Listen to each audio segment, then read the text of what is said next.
고린도전서 13장 4절 이하 7절.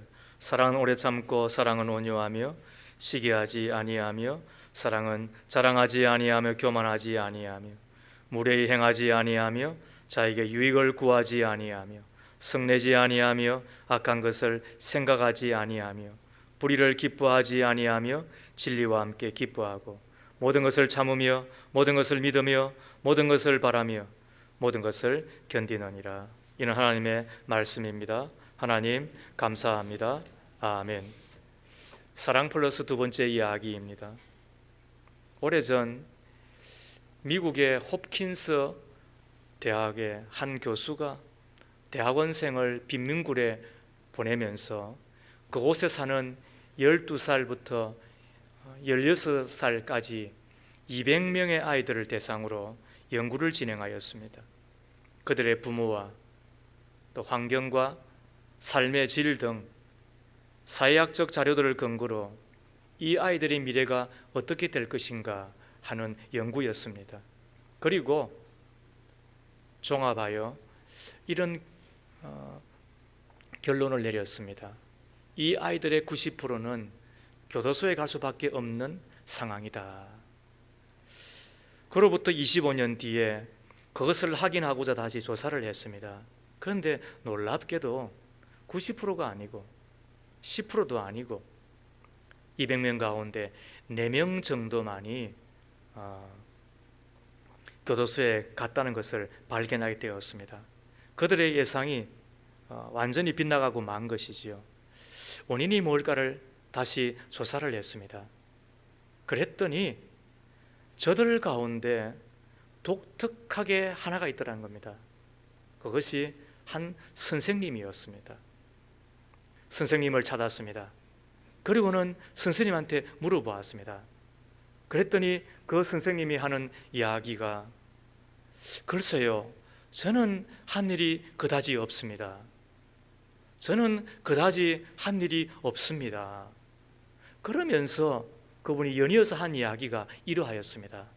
다만 그 아이들이 사랑스러웠습니다. 무슨 이야기입니까? 그 아이들에게 적으나마 사랑을 베풀었다는 이야기입니다. 우리는 여기에서 중요한 결론 하나를 내립니다. 한 사람의 사랑이 모든 악조건을 극복하게 했다는 것입니다. 한 선생님의 따뜻한 사랑이 어쩌면 운명으로 예견된 미래를 살아갈 수밖에 없는 저들의 길을 바꾸어 놓더라, 이것입니다. 200명의 인생을 뒤바꿔 놓았던 그 이면에는 한 선생님의 사랑이 있었다는 이야기이지 않습니까?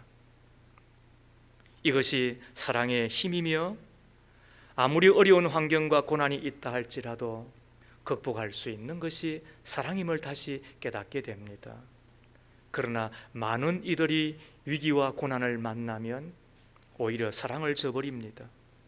사랑은 위기 속에 더욱 필요한 것임에도 불구하고 말입니다. 경제적 어려움을 만나면 갑절의 사랑이 필요합니다. 심적 어려움을 만나면 3배의 사랑이 필요합니다. 어려움은 어려울수록 더 많은 사랑이 필요한 것입니다. 그럼에도 불구하고 그 반대의 선택을 하는 안타까움이 우리 주변에 있는 것입니다. 여러분은 지난 한 주간을 지내면서 사랑을 선택하셨습니까? 미움을 선택하셨습니까? 사랑을 선택하신 분들은 어려움을 극복하고 행복하셨을 것입니다. 그 사랑의 첫 번째는 오래 참음입니다. 저도 한 주간을 보내면서 오래 참음을 많이 묵상하였습니다. 예배를 드리고 주일에도, 그 다음 날 월요일에도, 화요일에도, 수요일에도, 이어지는 목요일, 금요일, 토요일, 그리고 여러분들을 만나러 오는 오늘 아침에도 여전히 사랑을 묵상하였습니다. 그러나 되돌아보면 오래 참지 못하고 말부터 먼저 하고, 오래 참지 못하고 씩씩거리고, 오래 참지 못하고 혈기내고, 오래 참지 못하고 아무튼 사랑을 실천하지 못한 것이 여러 번 있었음을 기억합니다. 그러나 그때마다 오래 참으셨던 하나님 생각하고 오래 참아주셨던 하나님께 기도하고, 그래도 연습하고 또 오래 참으며 사는 것이 사랑이니까 그 마음으로 오늘 이 자리에 올 수가 있었습니다. 사랑은 모든 것을 극복하게 하며 모든 일의 후에 능히 우뚝 서게 하는 비결임을 우리는 잘 알고 있기 때문에 그렇습니다. 오늘 사랑 플러스 두 번째 이야기입니다. 사랑은 온유하다라고 말씀합니다. 4절 말씀을 다시 보십시오. 사랑은 오래 참고 사랑은 온유하며 시기하지 아니하며 사랑은 자랑하지 아니하며 교만하지 아니하며 그랬습니다. 사랑의 첫 번째 모습은 뭐라고요? 사랑은 시작이 어떻게 되는 것이라고요? 오래 참는 것이라고 한다면, 그 다음에 이어지는 사랑의 모습은 어떠하다고요? 또 사랑한다고 한다면 우리가 연이어서 어떠해야 된다고요? 온유하여야 된다라고 말씀합니다. 온유에 대한 세 가지 의미를 먼저 살핍니다. 첫 번째, 온유는 조폭하지 않음입니다. 조폭이라고 하면은 보통은 조직 폭력배를 이야기하는 듯합니다. 그러나 조폭하다라고 하는 말은 순수한 우리말입니다. 성질이나 하는 짓이 거칠지 않고, 아니 거칠고 사납다라는 것이 조폭하다입니다. 그러므로 조폭하지 않다는 이야기는 무슨 말입니까? 성질이나 하는 짓이 거칠지 않음, 사납지 않음입니다. 그게 온유인 것입니다. 많은 사람들은 조폭합니다. 성질이나 하는 짓이 거칩니다. 사납습니다. 한 시대의 영웅이었던 알렉산더 대제 이야기를 아십니다. 더 이상 정복할 땅이 없어서 울었다는 이야기도 우리는 듣고 있습니다. 그렇게 대영웅이었던 한 시대를 풍미하였던 인물도 그러나 자기 성질 하나 다스리지 못하여서 후회하고 스스로 실망하여서 생을 놓을 뻔했다는 이야기도 여러분 기억하시죠? 그에게는 친구 클레로스라고 하는 이가 있었는데 알렉산더 대제 밑에서 충성스럽게 섬겼다고 이야기하지 않습니까? 그러던 어느 날 만취하여 알렉산더 대왕을 모욕하였습니다. 이때 화가 난 알렉산더는 옆에 있는 군사의 그 창을 들고서 던져버립니다. 그를 의도는 아니었을 것입니다. 그러나 결과론적으로는 친구가 그 자리에서 즉사합니다. 그와 동시에 그가 얼마나 후회했겠습니까? 스스로 자살을 하려고 했다고 이야기를 하니까, 말리지 않았다고 한다면 그도 어찌 되었겠지요. 알렉산더는 세계를 정복하였지만 그러나 자기를 다스리지는 못하는 사람이었습니다. 왜 그럴까요? 그의 마음속에 있는 성질이나 그리고 하는 짓이 거칠고 사납기 때문에 그렇습니다. 힘 있는 사람만 그럴까요? 어느 누군들 거칠고 사납지 않은 자가 어디 있겠어요? 그러나 우리 예수님은 거칠지 않으셨습니다. 우리 예수님은 사납지 않으셨습니다. 예수님은 온유하셨습니다. 요한복음 8장에 보면 현장에서 가라마다 잡힌 한 여인이 서기관들과 바리새인들의 손에 이끌려서 예수님 앞으로 오게 됩니다. 선생은 어떻게 하시겠어? 모세 율법에 의하면 돌로 치라고 이야기했는데, 그때 우리 예수님께서 사랑의 메시지를 전하였던 대로 용서하라 라고 이야기하였다고 한다면 율법도 모르는 망난이라고 비난을 받았을 겁니다. 그렇다고 해서 돌로 치라고 이야기했다고 한다면 매정한 사람으로 또 그렇게 매도당하였겠지요. 그것을 바라고 저들이 고발할 조건을 찾기 위하여 예수님 앞으로 데리고 왔으니까 그 악랄한 사람들 앞에서 우리 예수님은 허리를 숙이시고 땅에다가 손가락으로 글을 적습니다. 재촉하는 저들 앞에 예수님께서는 허리를 펴시고 이렇게 말씀을 하십니다. 너희 중에 죄 없는 자가 먼저 돌로 치라. 사람들이 양심의 가책을 받아 어른들로부터 시작하여 젊은이들까지 모두 물러가고 그 여자와 예수만 남게 되었습니다. 그때 예수님이 하신 말씀이 이러합니다. 나도 너를 정죄하지 아니하노니 가서 다시는 재범치 말라. 얼마나 부드럽습니까? 사납지 않으시고 거칠지 않으시는 예수님 때문에 이 여인은 아마 평생 그 죄를 후회하고 그리고 자신의 처지와 형편을 이해하심에 품어주셨던 그 예수님 은혜의 빚진 자가 되어 예수를 마음으로만이 아니라 온몸으로 온 영으로 전생애를 통하여 사랑하며 주를 따른 자가 되지 않았겠습니까? 기억하십시오. 온유는 거칠지 않음입니다. 온유는 사납지 않음입니다. 온유는 조폭하지 않는 대신에 온유는 부드러움입니다. 그 부드러움이 사람의 마음을 얻게 되는 것입니다. 두 번째로 온유는 친절입니다. 그래서 고린도전서 13장 4절 사랑은 온유하며 이것을 모든 영어 성경은 젠틀로 번역을 하였습니다. 사랑은 친절하며 친절을 베푸는 것이 사랑이며 그것이 온유라고 하는 뜻일 것입니다. 바빠서 못 올 것 같았는데 가서 만나주는 것, 그게 친절입니다. 안 가도 되는데 가줍니다. 그때 병원의 환우는 따뜻한 사랑을 느끼잖아요. 굳이 안 오셔도 되는데 오지 않을 줄 알았는데 와 주셨군요. 그러면서 감동하고 감격하는 것입니다. 그게 사랑이니까 그렇습니다. 우리는 너무 위대한 일에 노예가 되어 있는 듯합니다. 그래서 예수님의 사랑하면 무조건 크고 위대한 사랑으로만 기억합니다. 그러나 예수님의 공생애 동안 행하신 사랑을 보면 얼마나 소박한 친절이셨는지 그리고 따뜻한 사랑이었는지 우리는 기억하게 됩니다. 삭개오의 집을 예수님은 신방하셨습니다. 굳이 안 가셔도 되는데 예수님은 직접 찾아갑니다. 12의 혈류증 앓던 여인을 만나줍니다. 용신할 틈도 없는데 귀찮을 법도 한데 말입니다.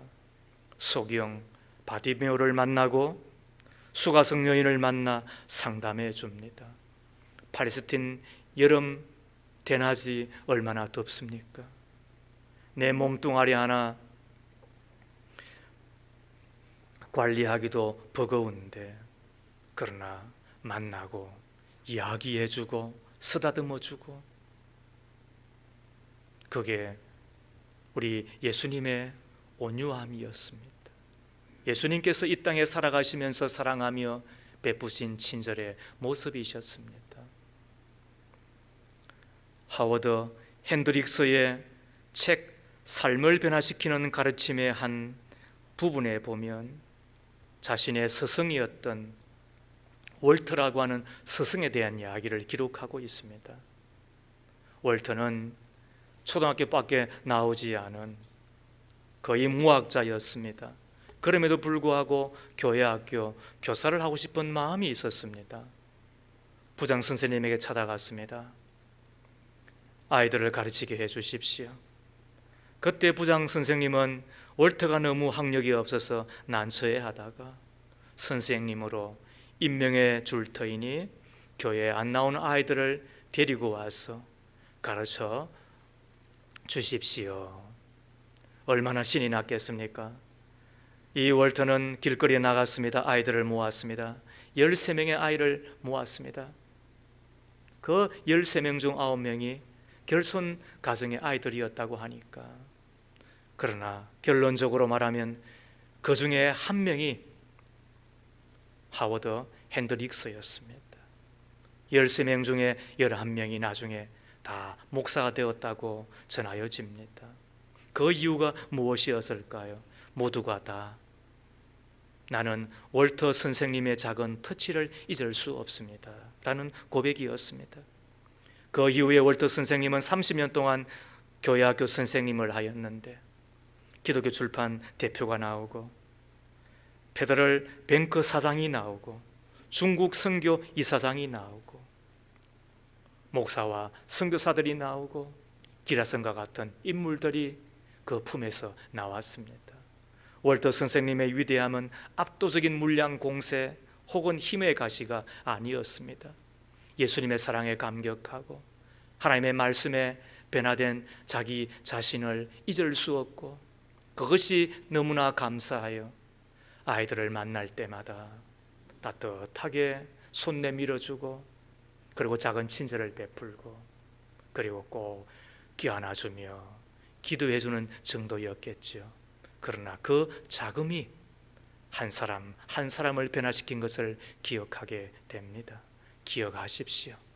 사랑은 온유이며 그 온유는 작은 친절입니다.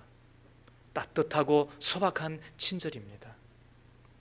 그 따뜻한 친절이 세상과 사람을 변화시킵니다. 우리는 그 희망을 가지고 살아가는 믿음의 사람들인 것입니다. 세 번째로 온유는 능력이 있고 힘이 있음에도 불구하고 그 힘의 강약을 조절할 줄 아는 사랑입니다. 그래서 어떤 이는 온유를 표현하기를 거인이 어린 아이를 품에 안는 모습이라고 그랬습니다. 참 적절하잖아요. 거인이니까 힘이 얼마나 있겠어요? 얼마나 강하겠어요? 그리고 얼마나 그 품이 넓겠어요? 그런데도 불구하고 그 어린 아이를 품에 꼭 껴안습니다. 그러나 억제하지 않습니다. 억압하지 않습니다. 누르지 않습니다. 자기 힘을 조정합니다. 자기 힘을 아낍니다. 다만 자기의 그 힘 가운데서 진짜는 그 어린아이를 위하여 솟습니다. 그게 뭐라고? 그게 온유라고 하는 말입니다. 예수님의 십자가에서 온유가 무엇인지를 다시 배웁니다. 예수님은 하늘과 땅과 만물을 만드신 분이시므로 못하는 것이 뭐가 있으시겠어요? 십자가에 달리셨을 때에 그를 조롱하며 너가 그리스도이거든 한번 증명해 보아라고 이야기하였을 때 우리가 됐으면 아니 제가 됐으면 그랬을 거예요. 하나님 잠깐만요. 그리고는 30초만 시간을 얻어가지고 싹 정리했겠죠. 그죠? 막 싹 손 다 봤겠죠. 그리고는 십자가 올라서는 멋지게 주여. 여러분 얼마나 폼나는 일입니까? 예수님이 만약 그렇게 했다고 한다면 어느 한 사람이라도 구원받는 자가 누가 있었겠습니까? 우리 가운데 오늘 이 자리에 있을 자가 누가 있었겠습니까? 그분은 온유함으로 자기의 힘을 조절할 줄 알았고 자기의 힘을 아끼며 우리를 위하여 그 힘을 사용할 줄 아시는 분이셨기 때문에 오늘 그 온유의 결과로 그 십자가의 은혜로 오늘 이곳에 있는 우리가 된 것 아니겠습니까? 온유는 조폭하지 않음입니다. 거칠지 않고 사납지 않음입니다. 온유는 따뜻한 친절입니다. 온유하기 때문에 타인을 위해 나의 힘을 아끼고 조절하여 사용하는 사랑인 것입니다. 그 결과 진정한 구원의 역사가 나타나고 또 한 사람이 구원받아 예수님의 제자가 되는 것을 보는 것 아니겠습니까? 자, 그렇다면 우리는 어떻게 온유하게 살아갈 수가 있을까요? 첫 번째, 참을 때 온유해집니다. 언제 온유해진다고요? 참을 때 온유해집니다. 어떤 일을 당하여도 참고 나가면 온유가 주어집니다. 그래서 오래 참음과 온유는 붙어 있는 듯 합니다. 사랑은 오래 참고 그 다음에 사랑은 온유하며. 여러분 말씀의 비밀을 아시겠습니까? 그렇습니다. 성경에 보면 참음으로 온유해진 많은 이들을 우리 가운데 소개하고 있는데 그 중에 한 분이 모세입니다. 민수기는 모세에 대하여 이렇게 말해줍니다. 12장 3절 말씀에 이 사람 모세는 온유함이 지면의 모든 사람보다 더하니라. 다른 말로 하면 모세는 땅 위에 사는 모든 사람들 가운데서 가장 온유한 사람이다. 이 말이 나오게 된 배경이 있습니다. 출애굽을 할 때에 이스라엘 민족들과 함께 잡족이 나왔습니다. 그 잡족이 광야 생활 가운데서 함께하면서 문제를 일으킨 듯합니다. 그래서 정략적으로 모세가 결혼을 하는데 구스 여인과 합니다. 해석이 그렇습니다. 그런데 이 이면을 모르고 속사정을 모르고 어떻게 이방인과 결혼하느냐, 피부의 색과 다른 이와 결혼하느냐라고 비난하며 비방하며 달려드는 이가 있었습니다. 그 가운데 모세의 형 아론과 그의 누이 미리암도 있었습니다. 아마 더 심하게 한 듯합니다. 그러고 보면 원수가 집안 식구들입니다. 그런데 우리 하나님의 판단은 틀렸습니다. 민수기 12장 6절에 보면 내 말을 들으라. 너희 중에 선지자가 있으면 나 여호와가 환상으로 나를 그에게 알리기도 하고 꿈으로 그와 말하기도 하거니와 내 종 모세는 그렇지 아니하니 그는 내 온 집에 충성함이라. 그와는 내가 대면하여 명백히 말하고 엄밀한 말로 하지 아니하며 그는 또 여호와의 형상을 보거늘 너희가 어찌하여 내 종 모세를 비방하기를 두려워하지 않느냐. 그러면서 어떻게 합니까? 그 중에 미리암을 문둥병이 되게 합니다.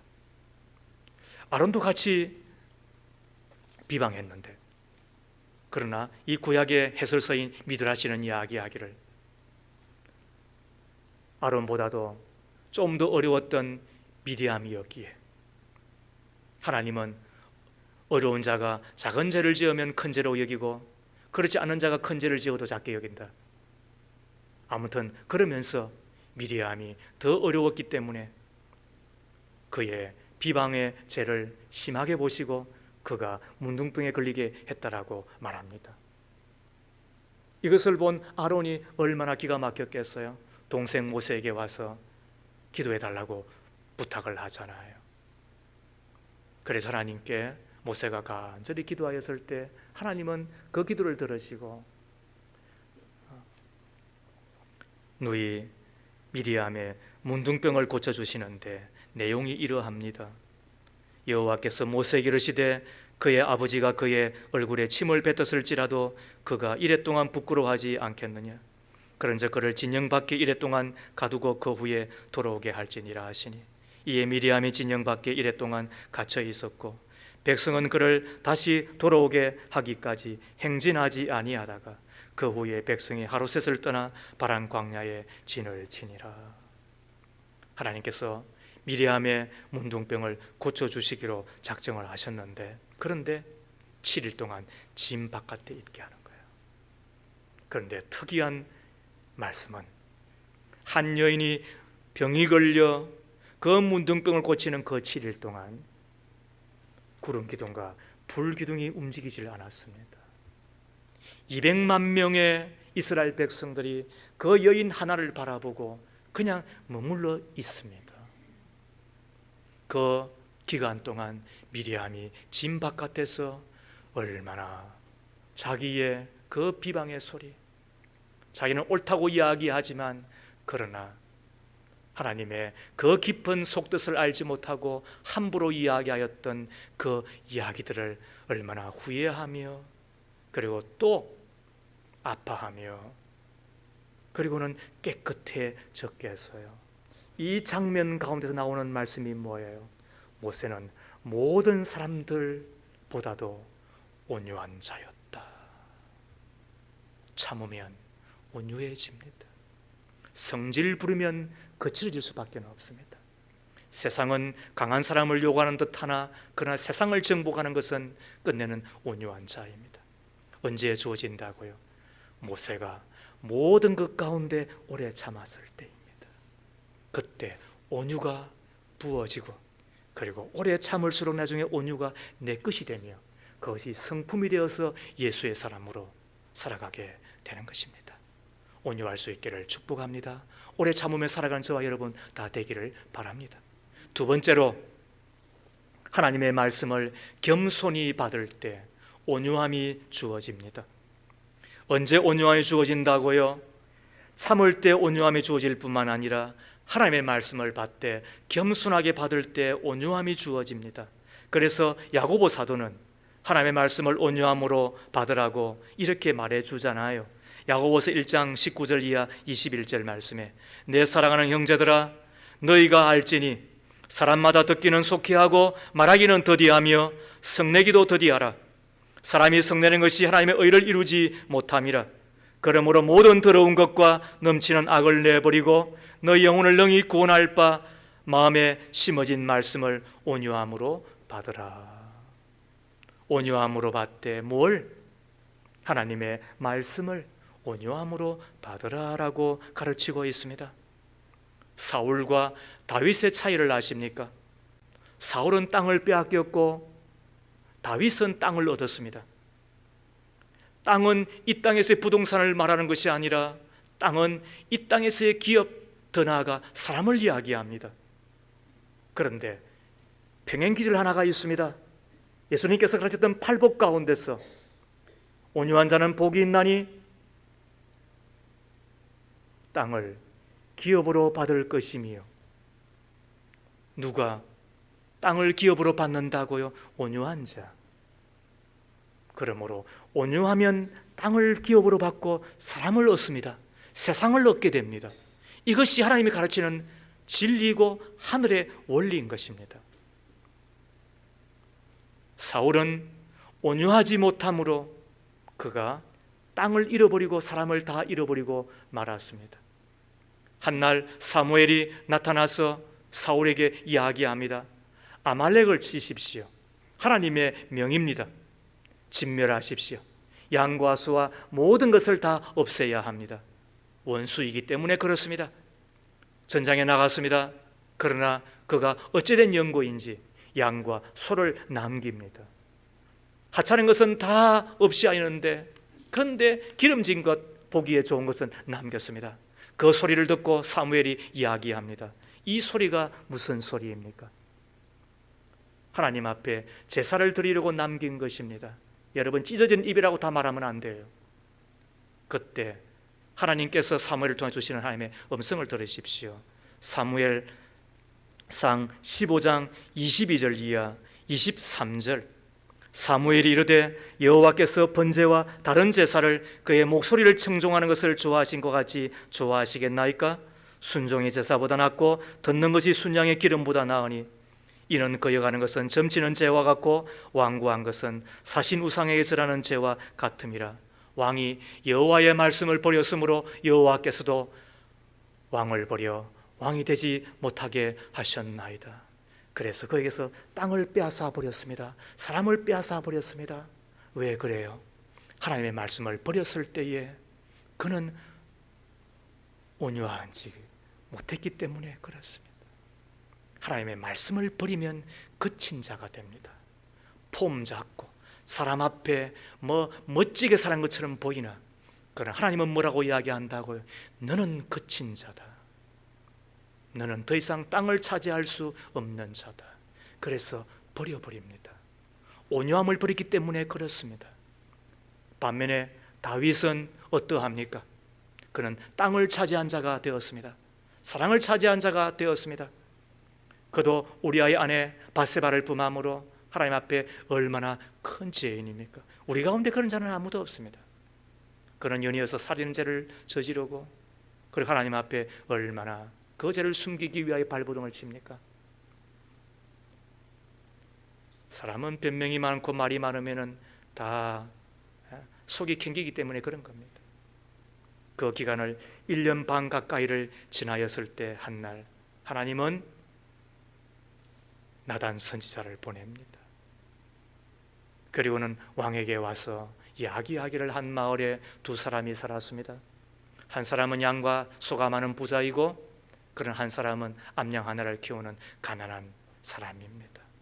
그 부자에게 손님이 왔더니 그 부자가 손님을 대접하기 위하여 자기 것은 아끼고 그 가난한 자의 암양을 빼앗아서 대접하였습니다. 그 이야기를 들었을 때에 다윗은 화가 머리끝까지 치밀어 오르며 그놈은 죽여야 됩니다. 그때 나단이 하나님의 음성으로 이야기합니다. 그놈이 너놈입니다. 아마 우리 같았으면 당신이 내한테 그런 이야기 할 수 있어요? 아마 그렇게 따지고 대어들었고 대적할 수 있었겠죠. 그럼에도 불구하고 자기의 친구였으나 그러나 자기에게 와서 하나님의 말씀을 전하였을 때에 그 말씀을 겸손하게 받아들입니다. 그리고는 그가 온유하여집니다. 성경은 항상 온유와 겸손을 같은 말로 씁니다. 그래서 아까 모세가 온유하였다라고 하는 그 이야기도 다른 성경에서는 다 모세가 겸손했다는 말로 쓰고 있습니다. 왜 그럴까요?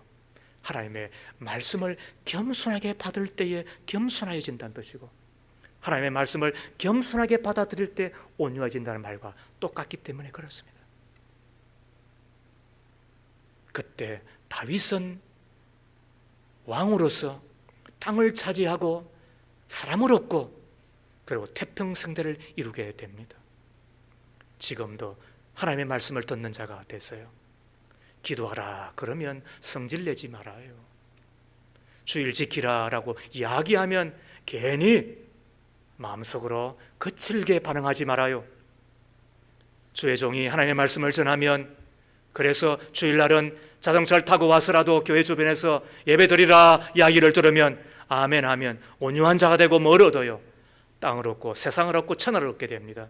그래서 믿음의 대용사가 됩니다. 그것이 하나님의 원리이고 그것이 하나님이 복을 주시는 지름길이기 때문에 그렇습니다. 말씀을 대적하면 그친 자가 되고 다 빼앗아가 버립니다. 그러나 말씀을 겸손하게 받으면 모든 것을 다 줍니다. 왜? 그 그릇은 온유함이고 그 온유한 자에게 주시마 약속하신 하나님의 말씀이기 때문에 그렇습니다. 말씀을 겸손하게 받는 자가 되기를 바랍니다. 그것도 매일매일 주님과 함께 동행하기를 힘쓰되 말씀을 받는 자가 되기를 주의 이름으로 축복합니다. 세 번째로 성령을 받을 때 온유가 주어집니다. 참을 때 온유가 주어질 뿐만 아니라 하나님의 말씀을 겸손하게 받을 때 온유가 주어지며 그리고 더 나아가 겸손할 성령을 받을 때 확실하게 온유가 주어집니다. 왜냐하면 온유는 성령의 열매이기 때문에 그렇습니다. 갈라디아서 5장 22절과 23절 말씀, 오직 성령의 열매는 사랑과 희락과 화평과 오래 참음과 자비와 양성과 충성과 온유와 절제니 이 같은 것을 금지할 법이 없느니라. 성령의 열매 가운데 하나가 뭐라고요? 온유라고 이야기를 하고 있죠. 성령께서 우리 가운데 오시면 우리가 구원을 받아요. 그와 동시에 성령이 우리 가운데 임하시면 제2의 재능인 은사를 주세요. 그 은사를 가지고 하나님의 교회를 잘 섬기며 공동체 유익을 주면 그 은사가 불일듯해져요. 그래서 신앙생활 하는 것 자체가 생기가 돌 뿐만 아니라 신앙생활 하는 것 자체가 신이 납니다. 인생은 육신의 피곤함 때문에 지치는 것이 아닙니다. 마음의 공고함 때문에 지치는 것입니다. 영의 힘이 없기 때문에 지치고 공고한 것입니다. 젊은이들이 만나서 이야기합니다. 요즘 바쁘다고, 시간 없다고, 피곤하다고. 그러나 저는 그렇게 보지 않고 성경 그렇게 말한 적이 없습니다. 영의 일을 하지 않고 하나님의 중심을 살지 않기 때문에 피곤해지는 것이라고. 그래서 악순환이 계속되는 것이라고. 필요한 것이 뭐라고요? 그때 성령의 힘이 임해야 되는 것입니다. 이를 위하여 주님 앞에 간절히 기도하는 것입니다. 마태복음 7장에 구하고 찾고 두드리라 그리하면 어떻게 한다고? 좋은 것 주신다고 이야기했습니다. 그것을 누가복음 11장에서는 구하고 찾고 두드리면 좋은 것 성령을 주신다고 이야기하고 있습니다. 그러므로 하나님 앞에 기도하고 살아야 됩니다. 기도하되 하나님께서 좋은 것 주시기를, 성령으로 충만하여 지기를, 우리가 바라며 기대하며 기도하며 살아야 될 것입니다. 그때 성령의 은사도 주실 뿐만 아니라 성령의 열매를 맺히게 해주시는데 그 하나가 뭐라고요? 예수의 성품, 나는 온유하여 이야기하신 예수님의 그 성품이 내 것이 됩니다.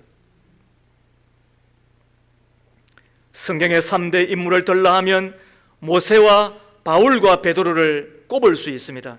그런데 놀라웠게도 이 세 사람의 특징이 뭐냐 하면 사람을 죽이거나 죽이려고 했던 성격이 거칠고 온유하지 못하고 참지 못했던 이들입니다. 모세는 사람을 죽였습니다.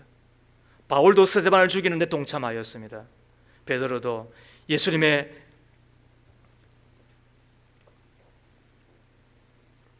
예수님을 결박하기 위하여 왔던 제사장의 종 말고를 죽이려고 칼을 들었습니다. 예수님이 안 말렸으면 진짜 찔렀을 겁니다. 기를 베는 정도의 거친 것은 예수님 때문에 그랬습니다. 아무튼 이들이 후에 완전히 성령에 사잡힌 사람이 되었을 때 누가 뭐라 하더라도 온유한 사람이 되잖아요. 모세도 지상에서 가장 뛰어난 온유한 사람 되잖아요. 바울도 온유한 사람 되잖아요. 베드로도 온유한 사람 되잖아요. 성령 받으면 변합니다. 변화되기 위해서 성령 충만하게 받으셔야 됩니다. 이를 위해서 필요한 것이 뭐냐? 우리 하나님 앞에 간절히 기도하고 하나님의 말씀을 함께 받으면서 말씀과 함께 임하시는 그 성령을 우리가 사모하며 기다리며 환영하며 그 성령의 지배를 받기를 힘을 쓰셔야 됩니다.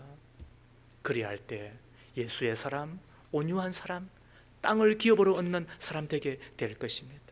말씀을 마칩니다. 우리는 이솝 우화 가운데 해와 바람의 이야기를 잘 알고 있습니다. 해와 바람이 서로 자기 힘이 세다고 자기 자랑을 하지 않습니까? 해는 자기는 이 세상에 어떤 것이든 태울 수 있다고 말합니다. 바람은 이 세상에 어떤 것이든 날려버릴 수 있다고 합니다. 서로 자기 힘이 세다고 자랑을 했지만 그러나 결론이 나지 않습니다. 그래서 둘이 결국 누가 지나간 나그네의 두꺼운 외투를 먼저 벗길 수 있는가 내기를 했습니다. 먼저 바람이 도전을 합니다. 강하고 센 바람으로 사정없이 생생불개합니다. 그래서 나그네는 더 외투를 움켜쥐고 안 벗으려고 발버둥을 칩니다. 못 벗겼습니다. 이때 해가 났습니다. 해는 따뜻한 빛을 나그네를 향해 비추입니다. 그러자 나그네는 다 벗고 맙니다. 나그네의 외투를 벗긴 것은 강한 바람이 아니라 따뜻한 햇빛이었습니다. 그러고 보면 강함이 아니라 거침이 아니라 부드러움과 온유함이 사람을 변화시키고 그리고 세상을 만들어가는 것 같습니다. 온유는 조폭하지 않습니다. 거칠지 않고 사납지 않습니다. 온유는 친절합니다. 따뜻한 친절입니다. 온유는 자기에게 힘이 있음에도 불구하고 그 힘을 조절할 뿐만 아니라 그 힘을 아끼며 타인을 위해서 사용할 줄 아는 사랑인 것입니다. 이 온유함이 우리를 행복하게 합니다. 이 온유함이 우리를 건강하게 합니다. 이 온유함이 사람을 얻습니다. 이 온유함이 세상을 복되게 만들어 가게 됩니다. 온유한 사람으로 살아가는 하나님의 종들, 믿음의 종들 다 되어지기를 주의 이름으로 축복합니다. 하나님 아버지, 우리는 사납고 거친 자들입니다. 광야와 같은 세상살이 살아남으려고 강한 자가 되려고 우리는 더욱더 사나운 자가 되고 거친 자가 되고 말았습니다. 그럴수록 내 가정은 더욱 메말라가고 공동체는 치열한 경쟁으로